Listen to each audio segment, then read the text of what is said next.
So today I actually want to talk about an issue that is pretty close to my heart. It's about asset-backed currency. It sounds really abstract, but let me tell you what I mean by it. So maybe you've heard of the Bretton Woods system. The Bretton Woods system did all sorts of things, and then at some point it was abolished in the 1970s by Ronald Reagan. And one of the main things, which was one of the consequences of it being abolished, was also abolishing the gold standard. Before that, all currency, at least legally, all currency you had, like all cash money, for example, you could theoretically go to the central bank and say, like, I want the equivalent of this in gold. And since then, this is not possible anymore. So the thing that I guess is pretty logical from that is that nowadays, back then, of course, the money also wasn't perfect, but at least it was connected to something tangible, something real life. And nowadays, it's not connected. It's not connected to any real life asset anymore. In that way, money is just purely a belief system anymore. It's upheld by laws and governments and central banks, but it's essentially upheld through social standard, through social norms. And in the end, of course, laws are one part of that. But in the end, the banks, just like the US does, of course, they're just printing money infinitely. And it's where at some point inflation is just considered to be a basic part, what needs to happen. And in this context, it might also be true, but in the end, of course, when there's infinite growth, at some point it can't infinitely grow anymore. Yeah. So it's kind of this question: what if we keep the infinite growth, but we make money based in real life value again? Because of course, um, it's the issue is not that humans couldn't produce infinite value. The issue right now is that the money that is being created by the central banks actually has no equivalent of real life value, making it effectively worthless. So this is one of the projects which I'm currently working on. I call it Love of Unity, specifically the unity of money on the one hand and the real world, the earth, the soil on the other hand. So in the end, it's a parallel economic system based on real life assets. So how does it work? First of all, or how do I intend it to work?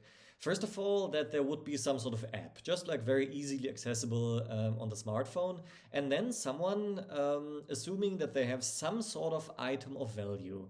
And there's not really any restriction to that. So they just pick out one of the items of value that they have, and then they make a video of that and also provide some other evidence. The details would need to be worked out. So essentially, that the other people around them, also when not being physically in this person's house, can essentially be sure that this person actually owns this item.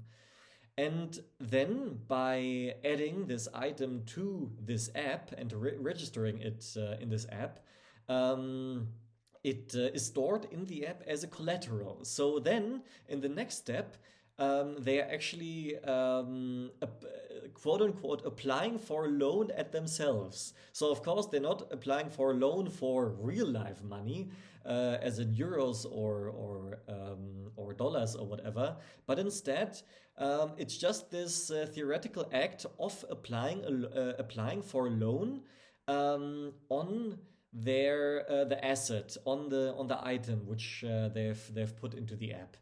And then based on this, suddenly you have a completely different, a different standing point, because of course, like all kinds of cryptocurrencies that we have right now are effectively completely worthless. It's also, I recently just saw an interview from the CEO of Interactive Brokers, who's also saying the same. So it's like, it's not a surprise, but yeah. So of course, because it's just money made out of thin air, and then somehow it becomes a speculation object. But what I mean here, this kind of parallel currency backed in real life assets, it's not a speculation object. It wouldn't be a cryptocurrency coin in the typical sense of being traded on Coinbase or so. It would be completely independent, and it would be for people that actually say, like, hey, we think that money should be based in real life value. And the entire money supply, which we have as a society, of course, like starting very small in the beginning of the app, the entire money supply should somehow be represented by real life value, by real life items. And then, of course, like people take their loans and can essentially exchange this loan money with each other, and through that, yeah, have a new economic system where, yeah, the money is just tangible. It just more feasible, and actually noticing that the money that I hold in my hand as a representation of a number actually is it's clearly defined how this number is made up and of which components it is made up. So um, exactly. So it's essentially always a community-based project. It primarily, as I would assume, it would work in smaller communities, and then, of course, at the same time, essentially a network of smaller communities, so that they can actually also make use of this. Because assuming, let's say, you would have a ton of grain, for example, a ton of grain to make bread out, or flour and then bread out of. Then, of course, you could also think about that within this app, this grain can be traded a lot more, yeah, a lot more fluently. And of course, also it would be definitely a bigger project. It wouldn't just be this one coin, but of course, it would also need to be fully tax compliant. So that, of course, it shouldn't be a parallel economy where people like work for imagined money, but it would still be a separate account, not an account. This is always important. It would be a completely separate account. It would not this kind of real life money, so to say, wouldn't be exchangeable for our current existing fiat imagined money, kind of. So it would be two different accounts, but from the tax perspective, they would just be treated like two different company accounts, pretty much. Not that you could exchange money between them, but they would still, in the accounting, in the bookkeeping, appear similarly.